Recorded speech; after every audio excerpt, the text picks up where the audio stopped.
Good morning all dear students. केम छो? मजामां। धोरण 12 साइंसना बायोलॉजीना प्रकरण नंबर 7 आजना लेक्चरमां आप सौનું स्वागत છે। મિત્રો, લાસ્ટ લેક્ચરની અંદર આપણે રાસાયણિક ઉદ્વિકાસની પ્રક્રિયા થઈ અને કેવી રીતે રાસાયણિક ઉદ્વિકાસ થઈ અને એમાંથી અજૈવિક જે ઘટકો છે, અજૈવિક અણુઓ છે, તેમાંથી કેવી રીતે પ્રથમ જીવ છે તે નિર્માણ પામ્યું તેના વિશેનો પ્રયોગ જોયો, તેના વિશેની માન્યતા જોઈ અને એ માન્યતાની બધાએ સ્વીકાર કરેલ છે તે પણ જોયું। હવે કેવી રીતે મિત્રો નિર્માણ થયું હશે આપણે સંપૂર્ણ રીતે જોયું કે સૌ પ્રથમ તો મેં તમને કહી જ દીધું છે, પૃથ્વી નિર્માણ પામી, પાણી, એમોનિયા, મિથેન બન્યા, એમાંથી સૂક્ષ્મ અણુ બન્યા। સૂક્ષ્મ અણુ એટલે કે એમિનો એસિડ છે, ફેટી એસિડ છે, મોનોસેકેરાઇડ છે, નાઇટ્રોજન બેઝની અંદર purine, pyrimidine, adenosine monophosphate, adenosine ડાયફોસ્ફેટ, આ બધી વસ્તુ છે તે દરિયાની અંદર જોવા મળી કલિલ બિંદુ સ્વરૂપે ને તેઓ સ્વતંત્ર હતા અને એ આસપાસનું છે દરિયાનું પાણી છે તેમાં તે ભેગા પણ થયા નહીં। હવે ત્યારબાદ શું થયું કે ત્યારબાદ એની અંદર વિવિધ પ્રમાણમાં પ્રોટીન્સ છે, ન્યુક્લિયો પ્રોટીન છે અને અન્ય કાર્બનિક અને અકાર્બનિક અણુઓ છે તેના ઘટકો પણ હતા અને આ જે બિંદુઓ છે તેનું જે સપાટીનું સ્તર છે તે જે આસપાસનું જે માધ્યમ હતું એમાંથી જે ઘટકો છે તેની પસંદગીમાં શોષણ કરવાની પણ ક્ષમતા ધરાવતું હતું। ત્યારબાદ એ સૂક્ષ્મ અણુમાંથી મહાઅણુનું નિર્માણ થયું। મહાઅણુ એટલે શું? તો એની અંદર જે સરળ અણુઓ છે તે એકબીજા સાથે જોડાઈ અને મોટા જોડાણ રચી અને મોટા અણુઓ બનવા માંડ્યા તો એને મહાઅણુ કહેવાય છે, જેવા કે પ્રોટીન છે, લિપિડ છે, પોલિસેકેરાઇડ છે, ન્યુક્લિક એસિડ છે, ન્યુક્લિયો પ્રોટીન છે વગેરે બન્યા। આમ નાના અણુઓ છે તેનું મોટા અણુની અંદર જે સંયોજન થયું એ પ્રક્રિયાને બહુલીકરણ, પોલિમરાઇઝેશન કહે છે। એ રીતે ન્યુક્લિક એસિડનું નિર્માણ થયું। ન્યુક્લિક એસિડના નિર્માણ માટે કોની જરૂર પડે? ન્યુક્લિયોટાઇડની જરૂર પડે, આપણને ખબર છે। તો ન્યુક્લિયોટાઇડની અંદર શું હોય? નાઇટ્રોજન બેઝ હોય, શર્કરા હોય ને ફોસ્ફેટ હોય। તો આ બધા ન્યુક્લિયોટાઇડ છે તે એકબીજા સાથે જોડાણ બનાવી અને ન્યુક્લિક એસિડનું નિર્માણ કર્યું। ન્યુક્લિયો પ્રોટીન કેવી રીતે બન્યા? તો ન્યુક્લિક એસિડ અને પ્રોટીન એકબીજા સાથે જોડાય અને ન્યુક્લિયો પ્રોટીન બનાવ્યા। તો આ જે આવી રીતે જે સજીવ છે તેનું નિર્માણ કરવા માટેના જે જરૂરી મહાઅણુઓ છે તેની રચના થઈ। તો આને કહે છે રાસાયણિક ઉદ્વિકાસ। હવે રાસાયણિક ઉદ્વિકાસ પછી આવે છે જૈવિક ઉદ્વિકાસ। તો જૈવિક ઉદ્વિકાસ કેવી રીતે આવે છે? તો એની અંદર પહેલાં તો કોએસર્વેટ્સ નિર્માણ પામ્યા। કોએસર્વેટ્સ, તો આ કોએસર્વેટ્સ એટલે શું? તો મહાઅણુઓ છે તેનું નિર્માણ થઈ ગયું એટલે કે પ્રોટીન બની ગયા, ન્યુક્લિક એસિડ બની ગયા, ન્યુક્લિયો પ્રોટીન બની ગયા। તે હવે એ નિર્માણ થઈ ગયું એટલે શું થવા માંડ્યા?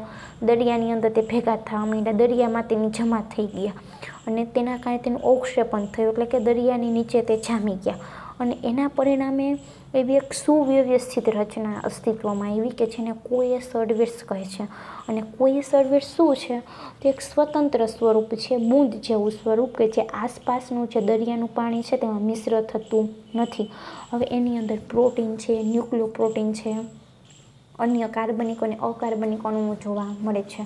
હવે કોએસર્વેટ્સ છે તેની જે સપાટી છે તેનું સ્તર છે તે જે માધ્યમના ઘટકો છે તેની માટે પસંદગીમાં શોષણ ક્ષમતા ધરાવે છે અને જે ઓપેરિન છે જે આપણે આગળ જોયું છે એને કોએસર્વેટ્સને જીવંત અણુ તરીકે ગણ્યા અને એમાંથી કોષનું સર્જન થાય છે તેવું ઓપેરિને કીધું।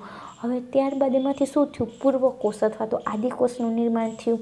તો આ પૂર્વકોષ છે તે આકારની અંદર ગોળાકાર હતા, એની ફરતે દ્વિપડવાળું એટલે કે બે પટલવાળું આવરણ હતું અને પ્રજનનનું કાર્ય કરતા હતા દ્વિભાજન દ્વારા।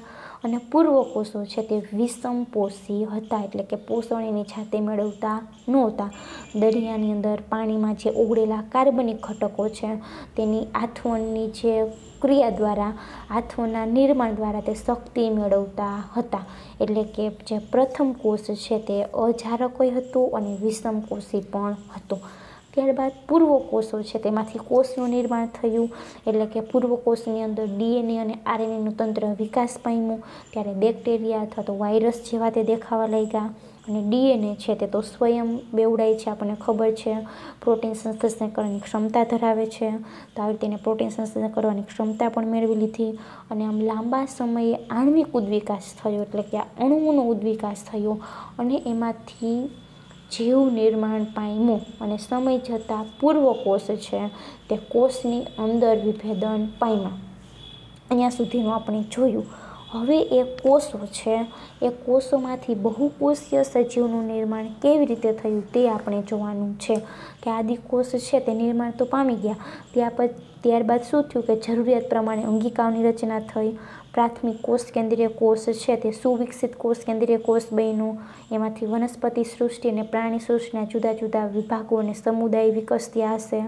આપણે ચોથા પ્રકરણની અંદર 11મા ધોરણમાં ભણી ગયા છીએ પ્રાણી સૃષ્ટિ અને વનસ્પતિ સૃષ્ટિ। ત્રીજા પ્રકરણમાં ભણી ગયા છીએ। તો વનસ્પતિ સૃષ્ટિના ઉદ્વિકાસનો ક્રમ છે તો એકાંગી છે, દ્વિઅંગી છે, ત્રિઅંગી, આવૃત બીજધારી અને અનાવૃત બીજધારી અને આવૃત બીજધારી। પ્રાણી સૃષ્ટિની અંદર સુવિકસિત પહેલાં તો પ્રોટિસ્ટાવાળું જૂથ બન્યું, ત્યારબાદ બહુકોષીય સજીવ બન્યા, એમાંથી પેશીવિહીન પ્રાણી ઉદ્ભવ્યા, એમાંથી અંગ અને ઉપાંગવાળા પૃષ્ઠવંશી પ્રાણીઓ બન્યા। તો આવી રીતે ક્રમશઃ પ્રાણી જીવન છે તે અસ્તિત્વમાં આવ્યું અને જે પ્રથમ જે પૃષ્ઠવંશીઓ છે તે દરિયાની અંદર જોવા મળ્યા અને ત્યારબાદ સમય પસાર થતાં જમીન સુકાઈ ગઈ, ઉભયજીવી આવ્યા, સરીસૃપ આવ્યા અને સરીસૃપમાંથી વિહગ આવ્યા અને એમાંથી સસ્તન આવ્યા અને છેલ્લે જે મહાવાનરો છે એપ છે અને મનુષ્ય છે ત્યાં સસ્તન વર્ગના પ્રાણી હશે। આવું કંઈક બન્યું છે કે નહીં એના માટેના પુરાવા પણ જોઈએ છે। તો એના પુરાવાઓ છે તે પણ આપણે જોવાના છે, પણ એ પહેલાં આપણે જીવંત સ્વરૂપનો ઉદ્વિકાસ છે તેનો સિદ્ધાંત છે, જૈવિક ઉદ્વિકાસનો સિદ્ધાંત છે તેની માહિતી મેળવવાની છે। તો આપણે જોઈએ જીવંત સ્વરૂપનો ઉદ્વિકાસ એક સિદ્ધાંત, evolution of life forms a theory. હવે મિત્રો આ પ્રશ્ન છે તે થિયરીની અંદર પૂછાય એવો નથી લાગતો, એટલે એનો અર્થ એવો નથી કે આપણે એને છોડી દેવાનો છે। શું કહું છું પહેલાં સમજજો કે જે થિયરીની અંદર આપણે પ્રશ્ન કેમ કે મેં અગાઉ જે મિલરના પ્રયોગવાળો કીધો પૂછાય છે એવી રીતે આ પ્રશ્નો ના પૂછાઈ શકે, પરંતુ જે MCQ છે તમારે ખાલી જે નીટની તૈયારી કરે છે એના માટે જ MCQ નથી આવતા, ગુજરાત બોર્ડના માટે પણ MCQ આવે છે। એટલે હું અહીંયા MCQની વાત કરું એટલે એનો અર્થ એવો નહીં કે ખાલી નીટને જ લાગુ પડે છે, ગુજરાત બોર્ડને પણ લાગુ પડે છે। તો અહીંયા જે આ થિયરી આપેલી છે, અહીંયા જે સિદ્ધાંત આપેલો છે એ થિયરી ભલે આમ ના પૂછાય 3 માર્ક્સમાં કે 4 માર્ક્સમાં કે 2 માર્ક્સમાં, પરંતુ અહીંયા આપેલી થિયરી છે તે તમને MCQ સોલ્વ કરવાનો આધાર છે। જો આ થિયરી નહીં આવડે તો આગળના MCQ છે તેમાં તમને લોચા પડશે। તો MCQ સોલ્વ કરવા માટેનો બેઝ છે, આધાર છે તે આ થિયરી છે। ઓકે, ભલે લખવા માટેના 2-3 માર્કનો પ્રશ્ન ના પૂછાય તો દરેકે સાહિત્ય તૈયાર કરવાનો છે અને સમજવાનું છે। તો હવે આપણે સ્ટાર્ટ કરીએ। તો રૂઢિગત ધાર્મિક સાહિત્ય આપણને વિશિષ્ટ સર્જનવાદ વિશે જણાવે છે। તો મેં તમને અગાઉના લેક્ચરમાં સમજાવી દીધું છે કે વિશિષ્ટ સર્જનવાદ એટલે શું। તો અહીંયા કહે છે કે જે ધાર્મિક સાહિત્ય છે એટલે કે જે ધર્મને લગતા જે સાહિત્ય છે, ગ્રંથો છે, કુરાન છે, મહાભારત છે, બાઇબલ છે, તો આ બધા જે ધાર્મિક સાહિત્યો છે તે આપણને શું સમજાવે છે? વિશિષ્ટ સર્જનવાદ સમજાવે છે અથવા તો જણાવે છે। તો વિશિષ્ટ સર્જનવાદની 3 શક્યતાઓ છે। પ્રશ્ન પૂછાય કે નીચેનામાંથી કઈ શક્યતા વિશિષ્ટ સર્જનવાદની નથી? 3 આપેલી હોય ને 1 ના આપેલી હોય તો આપણે સિલેક્ટ કરવાની થશે। તો કઈ 3 શક્યતા છે? શક્યતા નંબર 1, પ્રથમ શક્યતા મુજબ આજે જોવા મળતા બધા જ સજીવો આ જ સ્વરૂપે ઉત્પન્ન થયેલા હોવા જોઈએ। પહેલી શક્યતાની શું છે? વિશિષ્ટ સર્જનવાદ એવું માને છે કે અત્યારે જેટલા પણ સજીવો પૃથ્વી ઉપર અસ્તિત્વમાં છે એ બધા જ સજીવો આ જ સ્વરૂપે ઉત્પન્ન થયા છે, એટલે કે ઉદ્વિકાસ થયો નથી। ચકલી છે તો ચકલી સ્વરૂપે જ ઉત્પન્ન થઈ છે, કાગડો છે તો કાગડા સ્વરૂપે જ ઉત્પન્ન થયું છે, મનુષ્ય છે તો મનુષ્ય સ્વરૂપે જ ઉત્પન્ન થયો છે। તો આ એનો પહેલો પોઈન્ટ થયો। બીજી શક્યતા, ઉત્પત્તિની સમયે, શક્યતા નંબર 2 કે ઉત્પત્તિની સમય જેવી જૈવ વિવિધતા પહેલાં હતી તેવી જ ભવિષ્યમાં પણ રહેશે। એટલે કે જ્યારે સજીવની ઉત્પત્તિ થઈ છે, જ્યારથી પૃથ્વીનો ઉદ્ભવ થયો છે તે પૃથ્વીના ઉદ્ભવની સાથે, પૃથ્વીની ઉત્પત્તિની સાથે જેટલી જૈવ વિવિધતા એટલે કે સજીવની વિવિધતા એ સમયે જેટલી ભૂતકાળમાં હતી જ્યારે પૃથ્વી નિર્માણ પામી ત્યારે હતી એટલી ને એટલી જૈવ વિવિધતા ભવિષ્યની અંદર પણ રહેશે. તો એને કહે છે શાશ્વતતાનો વાદ, એટલે કે શાશ્વત રહેશે, પહેલાં હતું અને રહેવાનું પણ છે. આ એની થઈ શક્યતા નંબર 2. અને ત્રીજી શક્યતા મુજબ પૃથ્વી લગભગ 4000 વર્ષ જૂની છે. તો આ 3 શક્યતા કેની છે? વિશિષ્ટ સર્જનવાદની છે. આ બધા જ વિચારોને 19મી સદીમાં સખત રીતે પડકારવામાં આવેલા, એટલે કે આ 3 જે માન્યતાઓ છે તેને કોઈએ સ્વીકારી નહીં. 19મી સદીમાં શું કરી નાખી? તેને ડિલેટ મારી દીધી કે આવું કાંઈ હશે નહીં, તેને અવગણી દીધી. ઓકે, તો આપણે શું ધ્યાન રાખવાનું? પહેલું તો વિશિષ્ટ સર્જનવાદ. વિશિષ્ટ સર્જનવાદ કેની અંદર માને છે? ધાર્મિક સાહિત્યની અંદર. તો એ ધાર્મિક સાહિત્ય કે જે આપણી શ્રદ્ધા છે તો એની અંદર માનતો વાદ કયો છે? વિશિષ્ટ સર્જનવાદ છે. શું જણાવે છે વિશિષ્ટ સર્જનવાદ? આપણે અગાઉ જોઈ ગયા છીએ કે પ્રકૃતિના બધાય ઘટકો છે તેનું નિર્માણ કેટલા દિવસમાં થઈ ગયું છે? 6 દિવસમાં. હવે એની 3 શક્યતા છે. શક્યતા નંબર 1 કે બધાય સજીવો અત્યારે જે સ્વરૂપે છે એ જ સ્વરૂપે તે ઉત્પન્ન થયા છે, એવા ને એવા, એની અંદર કાંઈ ફેર નથી. મનુષ્ય સ્વરૂપે ઉત્પન્ન થયો છે, ચકલી સ્વરૂપે ઉત્પન્ન થઈ છે, લીમડાનું વૃક્ષ તો લીમડાના વૃક્ષ સ્વરૂપે જ ઉત્પન્ન થયું છે. તો આ એની પહેલી શક્યતા કે અત્યારે જે સ્વરૂપે સજીવ ઉત્પન્ન છે, અત્યારે જે સ્વરૂપે સજીવ જોવા મળે છે એ જ સ્વરૂપે તે ઉત્પન્ન થયેલા હોવા જોઈએ, તેની પહેલી શક્યતા. બીજી શક્યતા શું કહે છે કે જ્યારે ઉત્પત્તિ સમયે જેટલી જૈવ વિવિધતા પહેલાં હતી એટલી જ જૈવ વિવિધતા ભવિષ્યની અંદર પણ રહેશે. શક્યતા નંબર 2.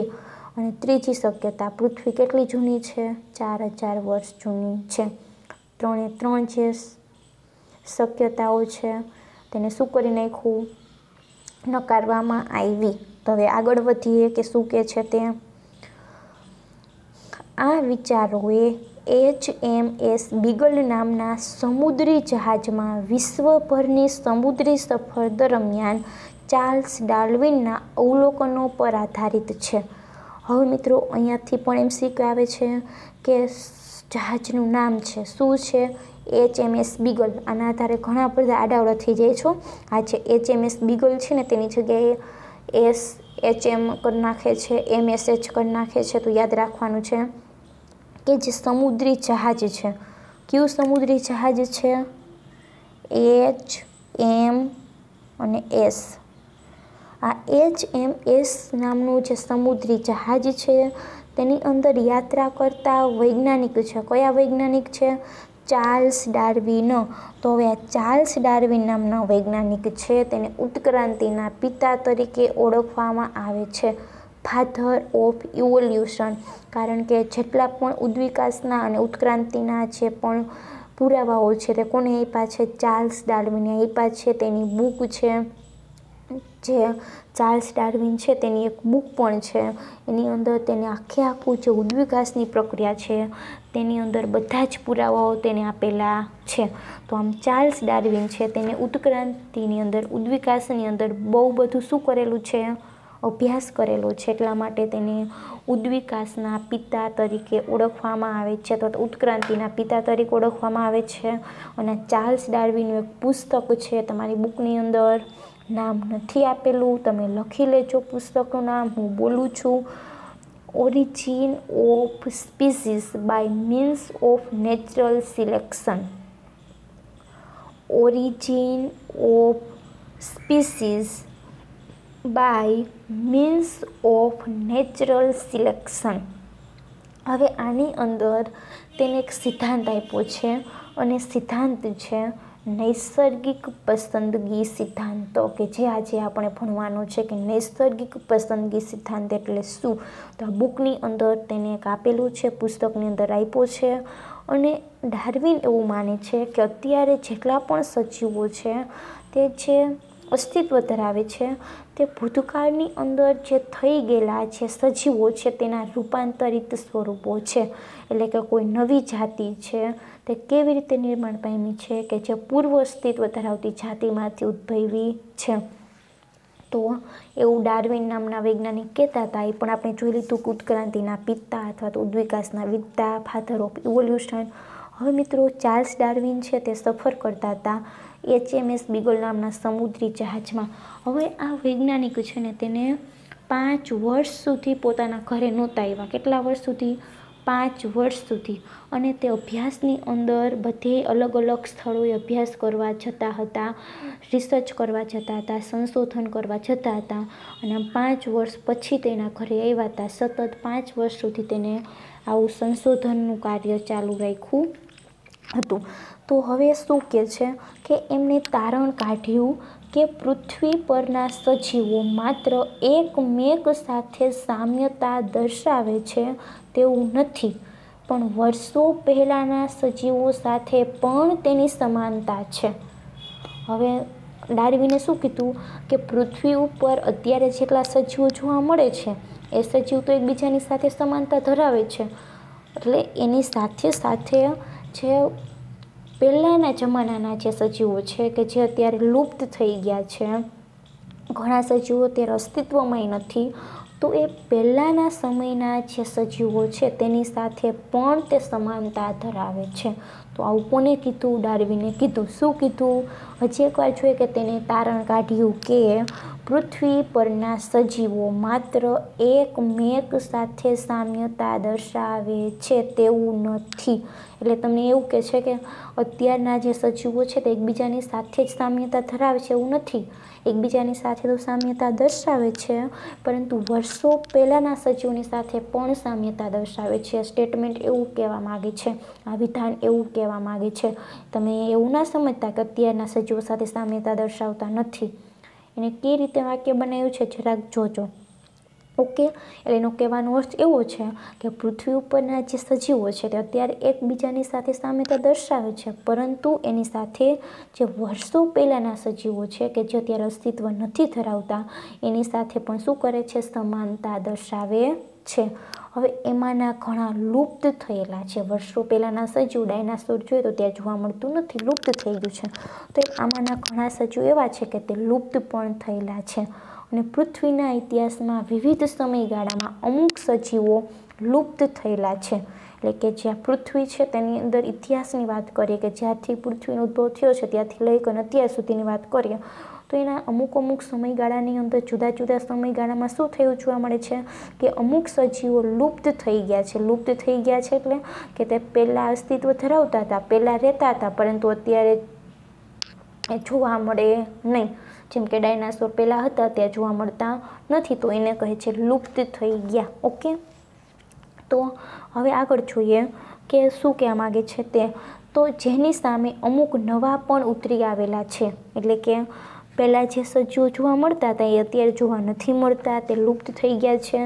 અને એ લુપ્ત થઈ ગયા છે તો એની સાથે સાથે બીજા અત્યારે અમુક નવા સજીવો પણ ઉતરી આવ્યા છે. એટલે કે નવા સજીવ પણ જોવા અત્યારે મળે છે. જીવ સ્વરૂપો ક્રમશઃ ઉદ્વિકાસ પામેલા છે. કોણ કહે છે આવું? ડાર્વિન કહે છે. શું કહે છે કે સજીવ કેવી રીતે નિર્માણ પામ્યા છે? ઉદ્વિકાસની પ્રક્રિયા દ્વારા નિર્માણ પામ્યા છે. કોઈ પણ વસ્તી લક્ષણોમાં રહેતી વિવિધતાને લીધે સ્થાયી છે. હવે કોઈ પણ વસ્તી શું કામ સ્થાયી છે? કે એની જે લક્ષણ છે તે લક્ષણમાં જે વિવિધતા છે તેના લીધે એ વસ્તી સ્થાયી છે. વિવિધતા કઈ છે? તો એવી લાક્ષણિકતા કે જે કેટલાકને પ્રાકૃતિક પરિસ્થિતિ, હવામાન, ખોરાક, ભૌતિક ઘટકો વગેરેમાં વધુ સારી રીતે ટકી રહેવા માટે સક્ષમ બનાવે છે.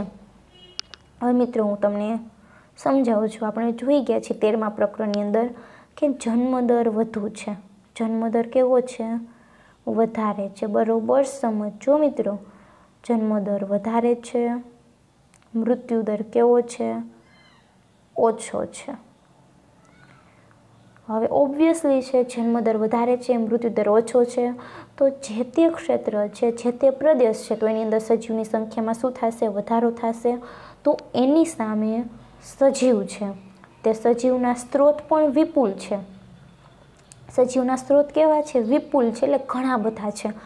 તો હવે એ વસ્તી છે તે વસ્તીના દરેક સજીવને શું જોવા મળશે કે એને જેટલું જોઈએ છે તેટલું ખાવાનું મળી જાય છે, તેને જે સ્ત્રોત જોઈએ છે તે સ્ત્રોત મળી જાય છે.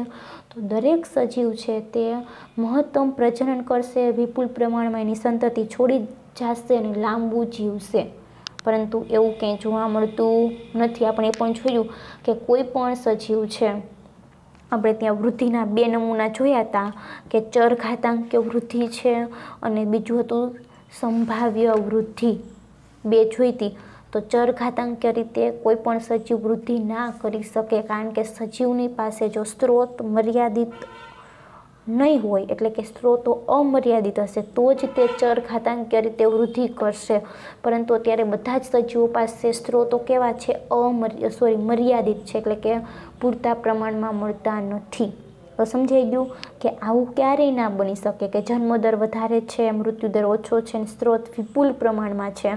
તો એ બધા જ સજીવો એ છે તે નિવાસ સ્થાનની અંદર ટકી શકશે, લાંબુ જીવશે, યોગતમ પ્રજનન કરશે, મહત્તમ પ્રજનન કરી અને એની સંખ્યામાં વધારો કરશે. પરંતુ જો મિત્રો આનાથી ઊંધું થઈ જાય, જન્મદર વધારે છે, મૃત્યુદર ઓછો છે અને સ્ત્રોતો છે તે મર્યાદિત છે, પૂરતા પ્રમાણમાં મળતા નથી, તો શું થશે કે એ સ્ત્રોતને મેળવવા માટે સજીવ વચ્ચે કોમ્પિટિશન થશે, સ્પર્ધા થશે અને સંઘર્ષ થશે. જે સંઘર્ષમાં જીતી જશે એ શું કરી શકશે? જીવી જશે. જે જીવી જશે તે શું કરશે કે એની જે આખી પરિસ્થિતિ છે તેને યોગતમ બનાવશે તો પ્રજનન કરશે તો એની સંતતિ શું થશે? છોડી દેશે. એની સંતતિ છોડી દેશે તો કુદરતને ગમશે તો એને કહે છે પ્રાકૃતિક પસંદગી અથવા તો નૈસર્ગિક પસંદગી. સમજાઈ ગયું? હજી એક ઉદાહરણ આપું. અત્યારે જોઈએ તો કોરોના છે, બરાબર. હવે આપણે સ્કૂલે જઈ શકતા નથી. આપણે કેમાં ભણીએ છીએ? ડિજિટલ માધ્યમની અંદર ભણીએ છીએ. તો ડિજિટલ માધ્યમની અંદર ભણીએ છીએ તો હવે મિત્રો કે આ જે ડિજિટલ માધ્યમ છે ને તે અમુક વિદ્યાર્થીઓને અનુકૂળ આવશે ભણવામાં, અમુક વિદ્યાર્થીઓને અનુકૂળ નહીં આવે. કોઈ આમાં મોબાઈલમાંથી ભણતું હશે, લેપટોપમાંથી ભણતું હશે તો શું થશે કે આંખું ખેંચાશે, અમુકને નીંદર આવશે, અમુકને કંટાળો આવશે, અમુકને બોરિંગ લાગશે અને અમુક તો એમાં મોબાઈલમાં ભણી જ નહીં શકે. તો હવે એ બધા વિદ્યાર્થીઓ છે કે જેને કંટાળો આવે છે, બોરિંગ લાગે છે, ભણતા નથી, આંખો ખેંચાય છે, માથું ચડે છે, તો એ વિદ્યાર્થીઓ મોબાઈલના લેક્ચર સાંભળશે નહીં, મોબાઈલના લેક્ચર જોશે નહીં. તો હવે શું થશે કે જે નથી સાંભળતા અને નથી જોતા તો એને હવે જે લેક્ચર છે તેનું આવડવાનું નથી. અને જે વિદ્યાર્થીઓ એવા છે કે જે મોબાઈલની સાથે ભણવામાં કેવા થઈ ગયા છે? ટેવાઈ ગયા છે, મોબાઈલમાંથી તે ભણે છે. તો જે મોબાઈલમાંથી ભણે છે, સમજે છે, ડિજિટલ માધ્યમ દ્વારા સમજે છે, ભણે છે, તો એ સારી એવી મહેનત કરશે. તો સારી એવી મહેનત કરશે તો એને શું આવશે? સારા માર્ક્સ આવશે. તો આમ જે આ પરિસ્થિતિ છે, જે અત્યારે જે આ પરિસ્થિતિ સર્જાણી છે એની સાથે ટેવાઈ ગયા છે. તો એની આપણે એક્ઝામની વાત કરીએ, 180 માર્ક્સની પરીક્ષા હોય, 160 આવે, 150 આવે, ઓકે. તો એ શું કામ માર્ક્સ આવ્યા? કારણ કે તે પરિસ્થિતિને ટેવાઈ ગયા છે. જે પરિસ્થિતિને ટેવાણા નથી, લેક્ચર નથી ભરતા, જેને મોબાઈલમાંથી ડિજિટલ માધ્યમમાં ભણવું નથી ગમતું, એના માર્ક્સ ઓછા આવશે. 180માંથી 50 આવશે, 40 આવશે, 60 આવશે, એવા જ માર્ક્સ આવશે. શા માટે એવા માર્ક્સ આવશે? કારણ કે તેને જે પરિસ્થિતિ બદલાણી છે તે પરિસ્થિતિનો સામનો કર્યો નથી. એ જ્યાં છે, જેવી રીતે છે એવી જ રીતે રહ્યા છે. તેને બદલાતી પરિસ્થિતિમાં કોઈ પણ પ્રકારનું નવું અનુકૂલન તેને વિકસાવ્યું નથી. એને કોઈ નવું લક્ષણ તેને એડેપ્ટ નથી કર્યું કે તે પરિસ્થિતિ બદલાણી છે, બદલાયેલી પરિસ્થિતિની સામે ટકી શકે. તો જે વિદ્યાર્થી અત્યારે પરિસ્થિતિ બદલાણી છે, ડિજિટલ માધ્યમની અંદર ભણે છે, તે સારા માર્ક્સ લઈ આવશે, નીટની અંદર સારો સ્કોર થશે. તો નીટમાં સારો સ્કોર થશે તો મેડિકલ લાઇનમાં તેને એડમિશન મળશે. જે નથી કરતા એને નહીં મળે. તો શું થયું કે કોણ ચિરંજીવ બન્યું? કે જે આ બદલાની પરિસ્થિતિ સાથે અનુકૂળ થયું તે. તો સેમ સજીવની અંદર પણ એવું જોવા મળે છે કે એની પાસે સ્ત્રોતો કેવા છે? મર્યાદિત છે, અથવા તો કોઈ પણ પરિસ્થિતિ બદલાય છે તો એ જે બદલાતી પરિસ્થિતિ છે એની સામે જે સજીવોના લક્ષણની અંદર વિવિધતા લાવશે. તમે અત્યારે તમારા લક્ષણમાં વિવિધતા લાવી અને જેમ અહીંયા ભણો છો એવી રીતે જે સજીવ એની બદલાતી પરિસ્થિતિની અંદર વિવિધતા લાવશે, એના સ્ત્રોત મેળવવા માટે સંઘર્ષની અંદર તે જીતી જશે. એ સજીવ શું કરશે? ચિરંજીવ બનશે. ચિરંજીવ બનશે એટલે કે લાંબુ જીવશે. તો લાંબુ ક્યારે જીવશે? કે જ્યારે તે યોગતમ હશે ત્યારે, એટલે કે જે તે વસ્તુ કરવા માટે કેપેબલ હશે ત્યારે તેને યોગતમ કહે છે. તો જ્યારે તે યોગતમ મેળવશે, યોગતા કેળવશે ત્યારે તે શું કરશે? લાંબુ જીવશે, ચિરંજીવ જીવશે. ચિરંજીવ જીવશે તો મહત્તમ પ્રજનનનું કાર્ય કરી શકશે. પ્રજનનનું કાર્ય વધારે કરી શકશે તો તે વધારે સંતતિ ઉત્પન્ન કરી શકશે અને તે વધારે સમય સુધી ટકી શકે છે. અને એને કુદરત પસંદ કરે છે અને એને નૈસર્ગિક પસંદગી કહે છે.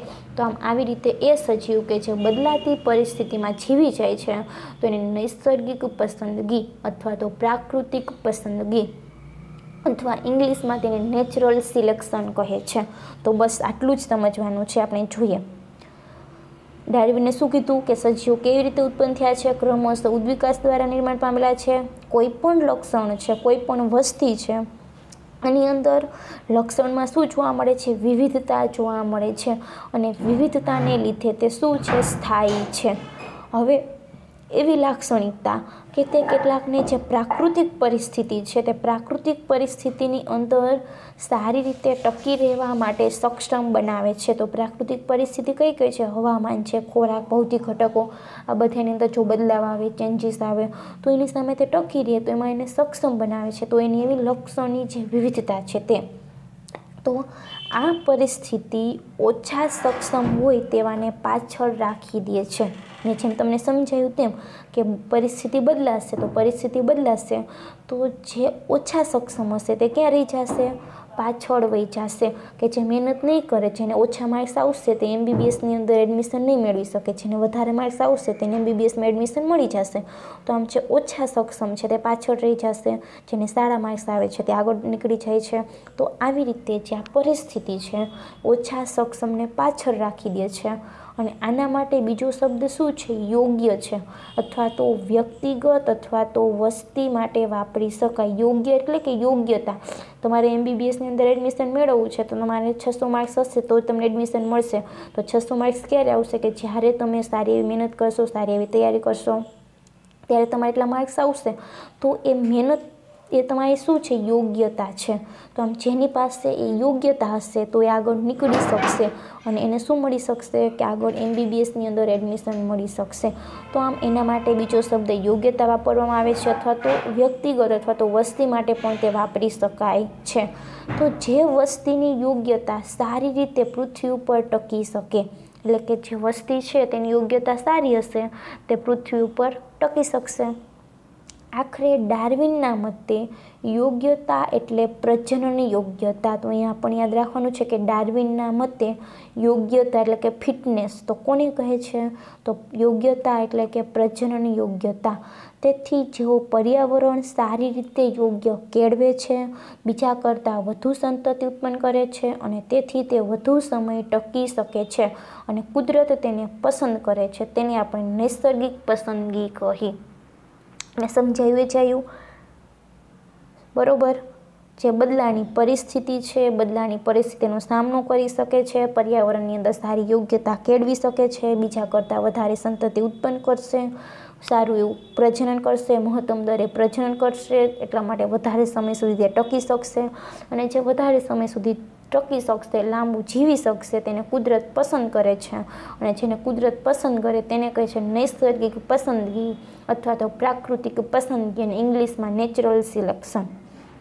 તો જે ઉદ્વિકાસની એક પ્રક્રિયા છે તો આ ઉદ્વિકાસની શું છે? પ્રક્રિયા છે. અને તમને હવે આ શબ્દ ઘણીવાર સાંભળવા મળશે આ પ્રકરણની અંદર નૈસર્ગિક પસંદગી. તો હવે તમે સારી રીતે સમજી ગયા હશો કે નૈસર્ગિક પસંદગી એટલે શું. મેં તમને સાવ સિમ્પલ ઉદાહરણ દ્વારા સમજાવી દીધું છે. ત્યારબાદ બીજા એક વૈજ્ઞાનિકનું નામ છે એ પણ આવે છે. એ શું કહેવા માગે છે? તો ચાલો આપણે પ્રકૃતિવિદ આલ્ફ્રેડ વાલેસને યાદ કરીએ કે જેમણે આ જ સમયે મલય આર્કિપેલાગો ક્ષેત્રમાં કાર્ય કરીને આવું જ તારણ આપ્યું. હવે ડાર્વિન નામના એક વૈજ્ઞાનિક હતા, એને જ્યારે અભ્યાસ કર્યો એ જ સમયની અંદર બીજા એક વૈજ્ઞાનિક છે આલ્ફ્રેડ વાલેસે ક્યાં અભ્યાસ કર્યો? એક ક્ષેત્રનું નામ છે મલય આર્કિપેલાગો ક્ષેત્ર. તો આ મલય આર્કિપેલાગો ક્ષેત્ર એક દ્વીપ સમૂહ છે કે જે ઇન્ડોનેશિયા અને ઓસ્ટ્રેલિયાની વચ્ચે આવેલો જોવા મળે છે. હવે એની અંદર તેને પ્રયોગ કર્યો અને એમાં પણ એને એવું તારણ કાઢ્યું કે શું તારણ કાઢ્યું કે સમય પસાર થતો ગયો તેમ તેમ દેખીતી રીતે નવા પ્રકારના સજીવો અસ્તિત્વમાં આવતા ગયા. એટલે કે જેમ જેમ સમય પસાર થતો ગયો એમ એમ નવા સજીવો અસ્તિત્વમાં આવતા ગયા. પહેલાં કંઈક અલગ સજીવ હતા, ધીરે ધીરે સમય પસાર થતો ગયો એમાંથી કંઈક નવા આવ્યા, પાછો સમય પસાર થતો ગયો એમાંથી વળી પાછા નવા આવ્યા. આમ જેમ જેમ સમય પસાર થતો ગયો એમ શું આવવા માંડ્યું? નવા સજીવો છે તે અસ્તિત્વમાં આવવા માંડ્યા. હાલમાં અસ્તિત્વ ધરાવતા બધા જ સજીવોમાં સમાનતા જોવા મળે છે અને બધા જ પૂર્વજો સામાન્ય છે.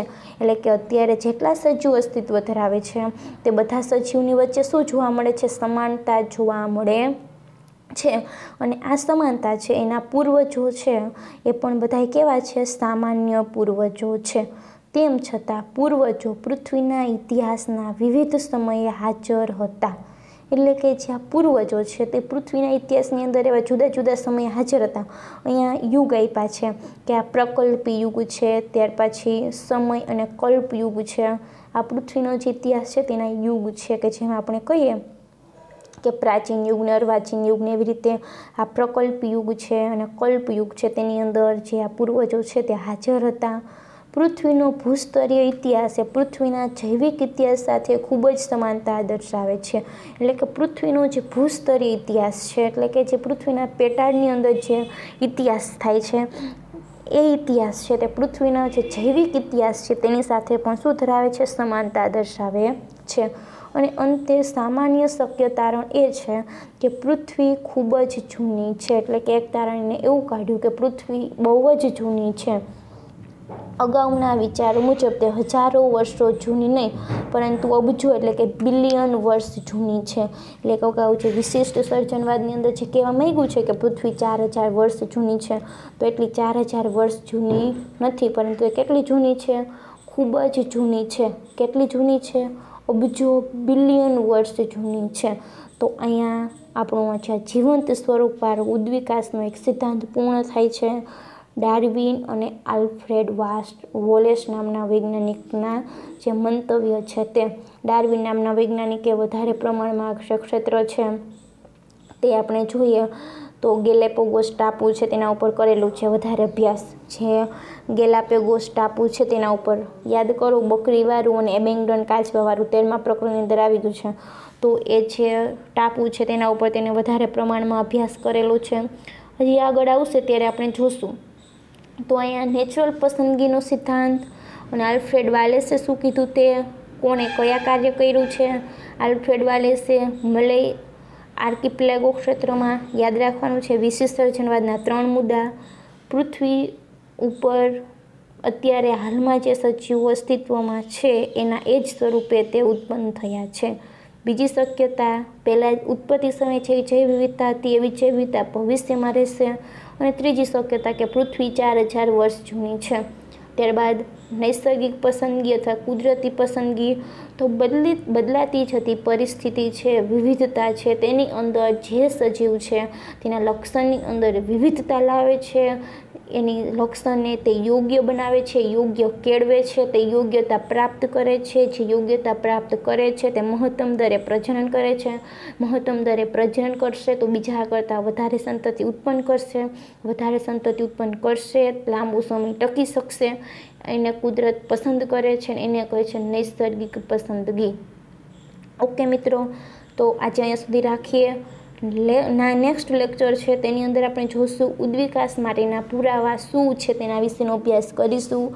એ પણ સારું એવું આઈએમપી છે. 2 માર્ક્સની અંદર 3 માર્ક્સની અંદર એમાંથી ઘણા બધા પ્રશ્ન નીકળે એમ છે. જ્યારે આપણે સ્ટાર્ટ કરશું ત્યારે હું તમને સમજાવીશ કે કયો પ્રશ્ન કેટલા માર્ક્સમાં નીકળશે એ. ઓકે મિત્રો, તો બધાએ સારી રીતે તૈયારી કરવાની છે. આમાંથી ગમે તે પ્રશ્નો નીકળે MCQ નીકળે તો આપણને આવડી જવું જોઈએ. તમને ત્યારે ગોલ્ડન ચાન્સ મળ્યો છે મિત્રો. ગોલ્ડન ચાન્સનો લાભ ઉઠાવો કારણ કે અત્યારે તમને ઘણો બધો સમય મળ્યો છે. વિચારો કે સ્કૂલ ચાલુ હોય તો તમે આટલા ફ્રી ના હોય. અત્યારે રૂટીનના 3 જ લેક્ચર આવે, સ્કૂલ ચાલુ હોય તો કેટલા બધા લેક્ચર આવે. તો આ જે સમય છે તમને આટલો બધો મળ્યો છે તેનો ફાયદો ઉઠાવો. ઓકે મિત્રો, સારી એવી તૈયારી માટે best wishes. Have a nice day and thank you so much.